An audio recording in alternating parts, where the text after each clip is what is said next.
You just realized your business needed to hire someone yesterday. How can you find amazing candidates fast? Easy. Just use Indeed. Stop struggling to get your job post seen on other job sites. With Indeed sponsored jobs, your post jumps to the top of the page for your relevant candidates, so you can reach the people you want faster. According to Indeed data, sponsored jobs posted directly on Indeed have 45% more applications than non-sponsored jobs. Don't wait any longer. Speed up your hiring right now with Indeed.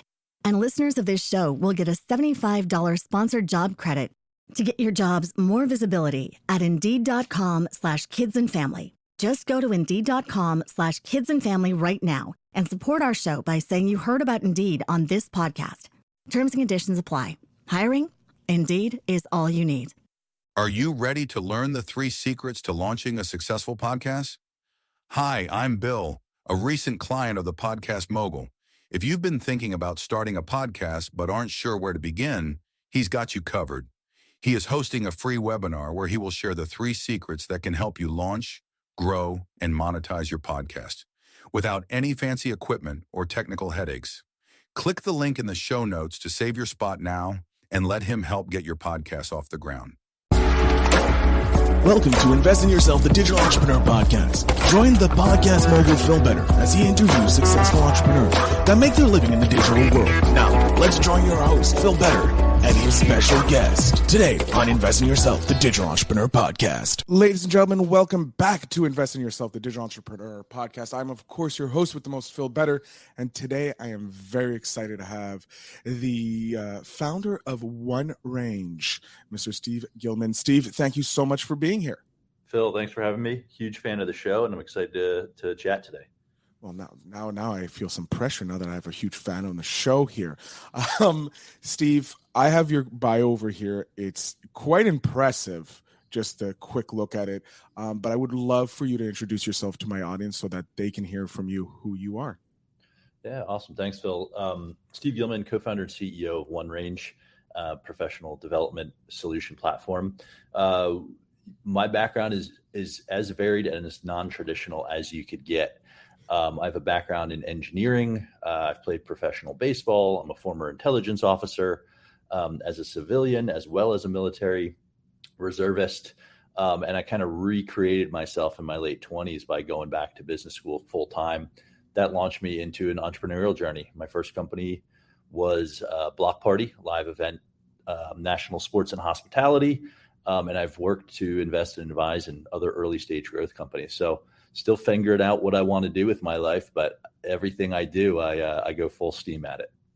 No, it certainly shows that going from mechanical engineering to entrepreneurial life, that's insane. Yeah, you don't meet many mechanical engineers at spring training. That's I'm pretty sure that's for all sports. So that happened.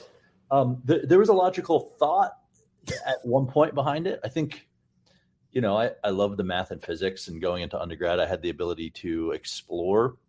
I also wanted to serve in the military as a pilot. And so I was born a year before Top Gun came out. I was kind of in that cadre. And I thought a technical degree would do it. And I enjoyed meeting everybody there, learning what I did, but I never saw myself as an engineer, a technical person throughout my career.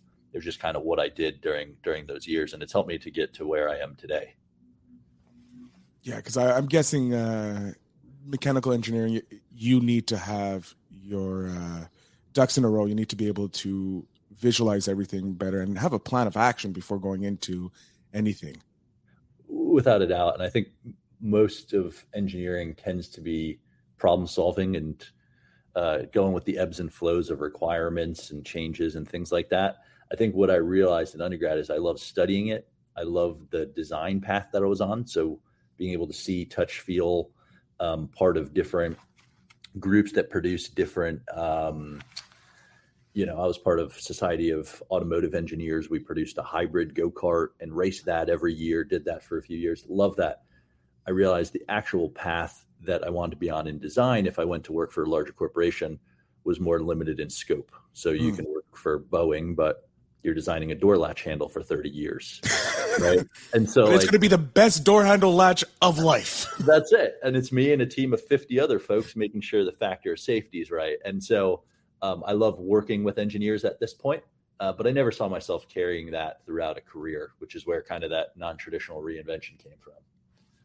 Oh, I love that. So would you say that is your why? Like your why that you decided to jump into the entrepreneurial space was because you didn't see yourself designing door latches for Boeing for the next 30 years?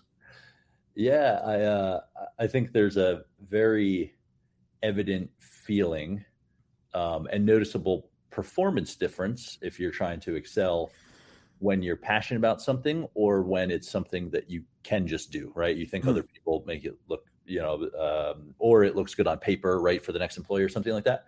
So when you're launching into your career and you're in your 20s, I explored a few different things.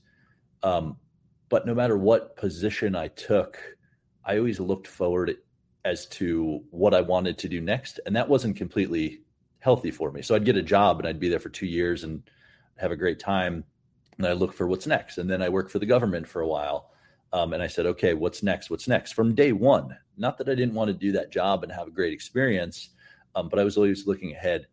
Entrepreneurship, man, you find the right people, you find the right idea, you get into it. I've never said, what is the next company I'm starting or what's the next path that I'm going to, small company, big company. It's always been, you're just in it, all in all the time. And so your creative juices flow, your technical juices flow, your management skills are tested. And that's kind of where I find solace. That's what entrepreneurship is for me. That is great. I think that is probably the best definition of entrepreneurial or entrepreneurship that I've heard on the show. Now, you started Block Party. You co-founded Block Party while you were graduating. Yeah. I had a great co-founder, Adam Ward, who's just an amazing person to partner up with. And my second year of business school, he approached me with an idea. And I said, things came together, the right person, the right team, and the right idea to where I could not stop thinking about it. The idea was basically to revolutionize how tailgating and hospitality worked throughout the country, especially with Division I in professional sports, something we both enjoyed growing up and going through the process. I basically started working on that, knowing that I had a job offer from IBM, right? It's great on paper. I was part of an executive management leadership development program. It all synced up as it should, but I couldn't keep my mind off of working on this project with Adam. And so throughout my second year of business school, I had a lot of time to explore. Not that I wasn't going to classes, but you're going to classes that are startup law or how to raise VC money, or managing growing companies, right? So it was kind of symbiotic in that way. And then I would travel less than a lot of my classmates. I would recruit a lot less than my classmates, and I'd work on this. And right before graduation, we sold enough contracts to raise enough money to pay ourselves what was very close to minimum wage at that time. But I got to call IBM and say I wasn't coming, and they were proud of me. They were excited. I did have to smooth it over because they continued to recruit from my business school, and I was the only one they're supposed to enter that program. But I was looking for something a little different during business school, and I didn't know what that was. But once I got into starting and building a company, it quickly took me over. So that was the change, the pivot in my career. When I look back, I'm not sure where I would have been if I took the kind of the easier guaranteed route. No, that sounds like the fact that IBM was excited for you, I think, is a big, kind of like a gold star, kind of like the check mark. I would have, if I was in your shoes, having another company that wanted you in their business and then say, no, we're excited for you to try this. I think that is a great signal that you're on the right path. Without a doubt. They actually wrote an article about how they try, especially for the program I was in, that rotational program, they try to recruit entrepreneurial minded folks. So if you're not re-recruiting, right, you're not trying to do something completely different, you're just exploring your passions. They were proud of me. Now, given my background and technical kind of wherewithal, I tend to be a little more risk adverse, or at least I used to. they told me, fantastic, go on your way. This is awesome. But that's not before I asked them for, hey, if this doesn't work out in 3 months, can I just jump back in? Oh, if it doesn't work out in 6 months, can I just jump back in? A year from now, if this doesn't go well, can I jump back in? Right. I'm going to try to hedge the bet any way I possibly can. And they told me each of those times, no, no, no. Right. Like the program starts at a certain time. You are the selectee. There's only 10 people globally. So that's not how it works. And we're not willing to change it for you. And I respected that. Mm-hmm. But I had to take the leap. And without that cushion to fall back on, I think it makes you a better founder. Yeah, no, I would have to agree. A lot of the founders that I've spoken to that have founded have put their chips all in, and either they've had a great success or they learned a lot of lessons from going all in. But yeah, no, I'm glad that it worked out for you, because look at where you are now. You're doing so much better. OneRange, I can't wait to talk to you about OneRange. That's something I'm very interested in. But before we jump into OneRange, I want to know a tip you have for someone who's in the same shoes as you are. They may not be graduating school or getting their degrees or anything, but they may be on that fence. They have that job opportunity like you had, but they also have the opportunity to found their own or co-found their own company. What tip would you have for them? Yeah, it's a great question. I've heard some of your guests, Phil, on the show kind of talk about setting yourself up for the future. So you have that safe job, or you're in school, right? You have that .edu after your last name. That's your chance to explore. I mean, I know there's tons of social and recreational stuff going on, plenty you can do in the world and travel, and it's not to discount any of that. But when you have a chance and a little bit of security or a timeline that you know you're comfortable with, just go ahead and explore. And you know it when it hits you. The combination of the right idea and the right people that you're working with, you'll eventually replace the hours you spend on Netflix or playing video games or going to the movies all the time with actual productive work. Not to say that things are going to come to fruition right away, but when you continue to explore, you're going to find how to be an expert in something because you love it that much. And it's going to make your day job look, like a day job, like something you just go and do. But exploring is the easiest thing. And it's not just what you'd say yes to, but also what you would not explore. It's just as important to put no's around things that you should not explore to save your time.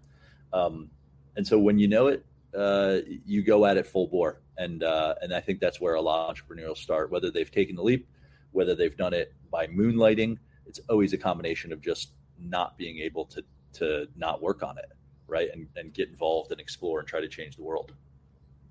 I love that. Just, it's something similar to what the big guy Gary Vee says. Just, you're young, explore until you find what you love.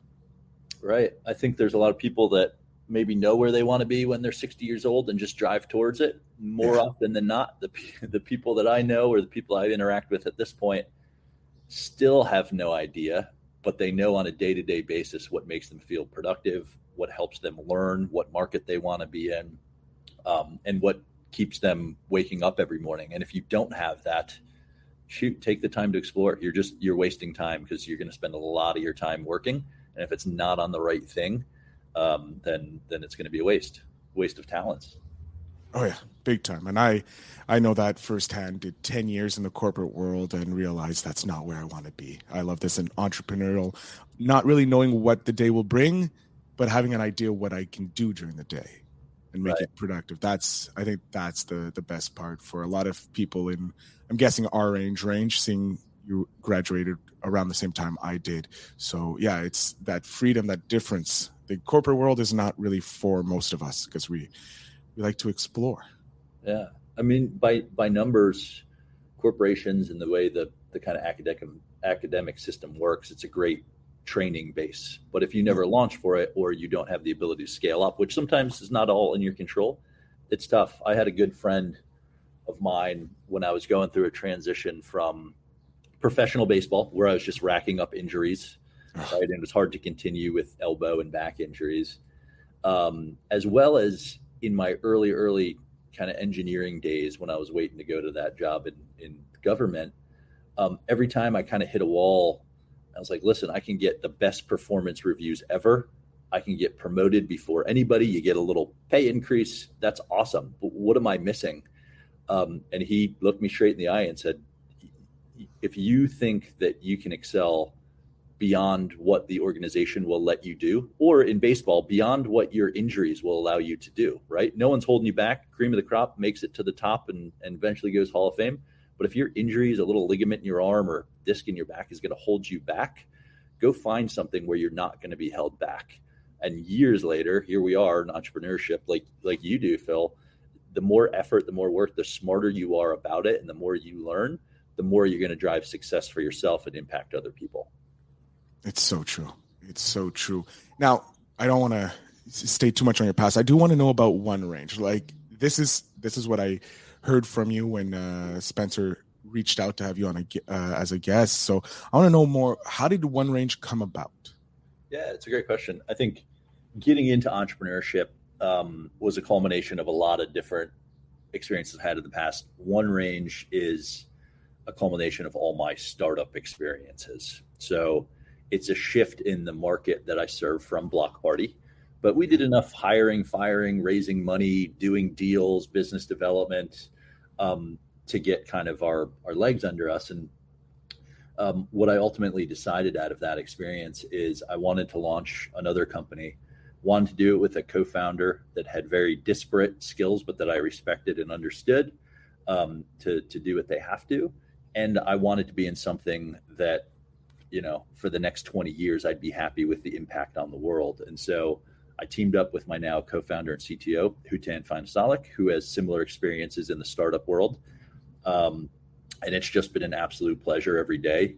And I wanted to get into technology and something that would serve others. And so our mission is to provide professional development solutions to companies to help inspire, engage, and create better impact amongst their employees. If we're successful in defining what professional development is and delivering it to companies and their employees, that's a life lived. That's the way through my experiences that I see that we can impact the world. And so OneRange is just a manifestation of trying to get the right people in the right room to scale up the right idea. And again, we've never looked back since day one. Oh, I love it. Because if you help just one person in an organization become better, move up, get that promotion, or become a better professional in their job, that business is going to expand rapidly because they have a better employee, and that makes the business better. That just, oh my God, that's genius. All right. It's so it's that alignment of what companies look in their strategy and what employees need for their continuous development. A lot of people talk about the affinity they have for their undergraduate institution, wherever you went to school. It's not because they gave you access to the best cafeterias and frat parties, right? Like that's part of it. That's what you tell at stories, but it's because they expanded your mind. You had good classes, you had bad classes, you had homework assignments that were terrible, some that you might have enjoyed, but they expanded your mind. And when it comes to the professional development world, when you go into a corporation or even a smaller company, you don't have a pathway to continue to explore, even if it makes you better at your job. And I think companies try to do everything they can, but there needs to be a solution provider like us that kind of becomes the center of best practices. Professional development gives commitment towards organizations. That's why we keep donating to our undergraduate and graduate schools, the places that got us to where they are now, because they expanded our minds. If we can do the same thing for corporations amongst their employees, you're going to get commitment, you're going to get high performers sticking around, and you're certainly going to get business results without a doubt. Yeah, no, so the corporation I worked for, they did have like a continuing educational type thing for the business. But whenever I did, I was bored out of my mind because it wasn't entertaining. It wasn't, like you said, it wasn't like back at school, like in the undergraduate and that. It wasn't expanding my mind. It's just like, you just need to know this. Just know this and it's fine. Yeah. It didn't help. And I think because businesses are so focused on their own niche, when they try and do something that's outside their niche, like educating their employees or giving performance to their employees to increase their performance like you guys do, they fail because they don't know, it's not in their lane in essence. Absolutely. So there's a bifurcation between what we see in traditional training, learning, and development that is a company function that's needed, and true professional development. Training, learning, and development is going to be a lot of compliance, competency, making sure you're on the right pathway to continue stepping up to directly serve the company in that capacity. So it's getting you from -1 to 0, compliance and competency. Mm-hmm. Professional development, although it's company sponsored, is a strategic investment. It may take a little for people to wrap the concepts and bring them to the workplace, but it expands your mind. It's usually from external providers. So you don't get it internally. On-the-job mentorships are a great example, but usually it comes from external providers, online course providers, conferences, professional networks. And it's all individualized. So you can be the same role and start the same day as someone next to you, and your goals or what you want to explore, it's going to be very different than that person. So it's almost impossible for a company internally to solve all those needs, which is why we see such low engagement in traditional professional development programs. We define those as if a company bifurcates their budget from training and professional development. That's the only way it exists. Tuition reimbursement, learning stipend, professional development budgets that managers have for their people, or they have a provider, a coaching service, an online course provider. They try to supply their folks. OneRange is just making all of those programs a lot more effective and a lot more efficient on the budget, which is key right now. And so we work with companies that are doing it pretty well right now, but we believe our solution in the future is going to be able to completely be a end-to-end solution, so that companies no longer have to search for what it is and still get people what they need. Oh, no, I'm looking forward to that. And looking forward to having you come back on when you've reached even higher goals for that. But we're still talking with Steve Gilman, co-founder of OneRange, an amazing professional solution for early stage professional development technology for companies. Steve, in your journey as an entrepreneur, you must have racked up some great memories. My question is, which one would you say is your favorite, or one of your favorites? Yeah. Interesting. I think, during the block party days, there was a lot of things that had to go right at any given time. And I think when you're a smaller company and you're trying to change a bigger landscape, you always have to pretend that you're a bit larger, right? Or you have to do it better, but you need a way to get in the door.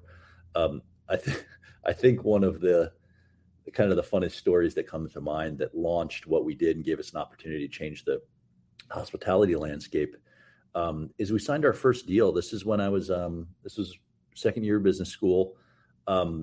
We barely had a website, a couple pictures, a video, a prototype of what we thought hospitality should look like.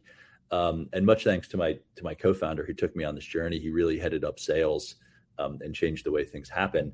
But there was a particular time when I was just figuring out what entrepreneurship is. Like, you have to pay taxes, you have to get into QuickBooks. Do we hire? How does this all work? And we knew we had to sell a deal. We put ourselves out there to a school called SMU, Southern Methodist University, down in Dallas, Texas. Said, hey, we'll come pilot at a spring game, like a practice game, and then maybe you'll contract us for your fall season. And we brought out prototypes. We got all our friends. We tried to get everything going to make them seem like we're the best and the brightest. And we ended up getting a signed contract after grueling days of trying to get the right person in the right room. But there was a manifestation where at one point we were in the room of the general manager that signed a 3-year $500K contract right off the bat. And the same time my co-founder was getting him to sign it, our team was working outside in the stadium to build the hospitality, and we were building it from scratch. I mean, we were running to Home Depot to build a tent. We were running to Best Buy to get TVs. And so we were basically, it was just a surreal moment because I could see out of the glass of this individual's window, we were building what we thought something should look like while we were getting a contract signed. And I think the signee knew what was going on, but he also knew we wouldn't stop till it was done. So it was like, they're adding more. Yeah. Crap.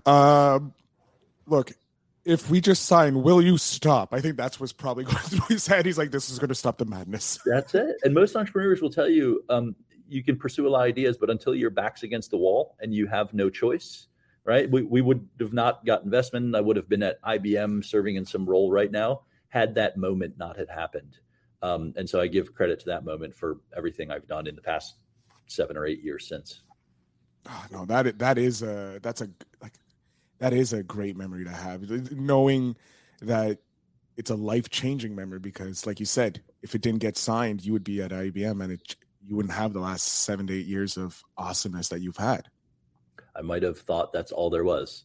Yeah, that I thought, like I thought for like nearly 10 years. Jesus. Right.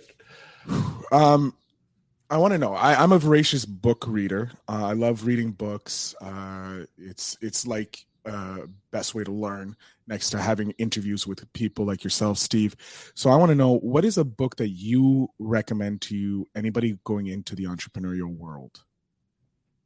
Yeah, I think so. So the book that I like to recommend right from the start is a Ben Horowitz book.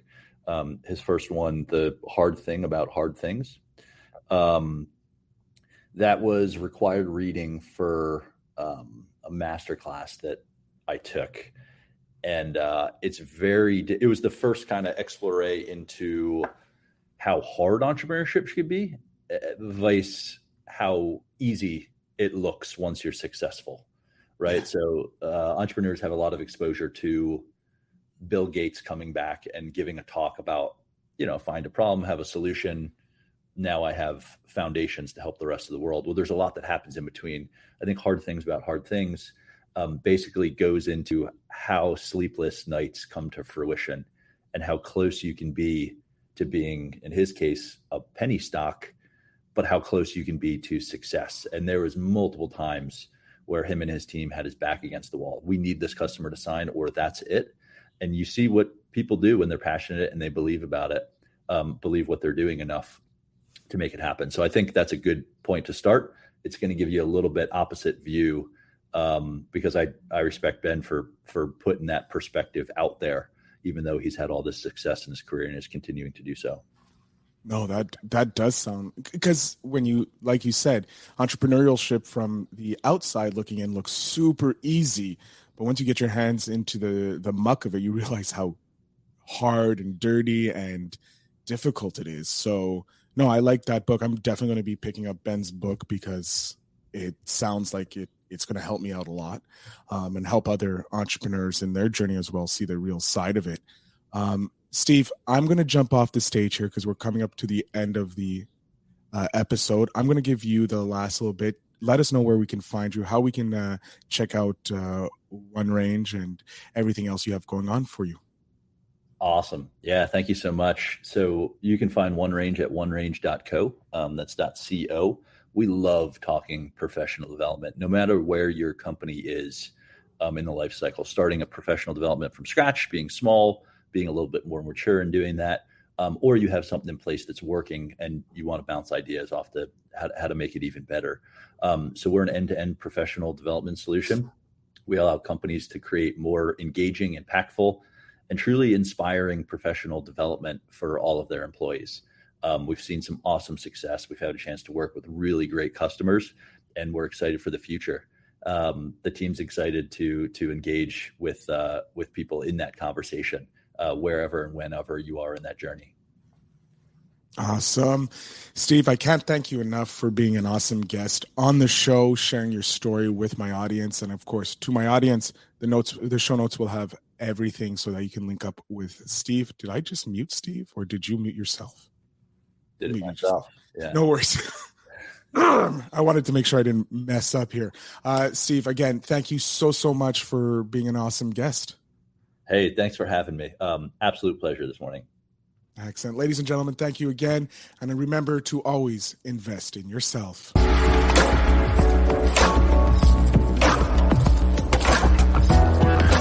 Thanks for tuning in. Now it's time to take the next step.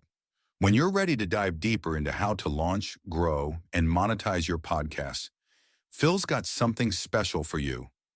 Join him for a free webinar where he'll reveal the 3 secrets that have helped countless entrepreneurs succeed in podcasting. Click the link in the show notes to save your spot, and let's turn your podcasting dreams into reality. You just realized your business needed to hire someone yesterday. How can you find amazing candidates fast? Easy. Just use Indeed. Stop struggling to get your job post seen on other job sites.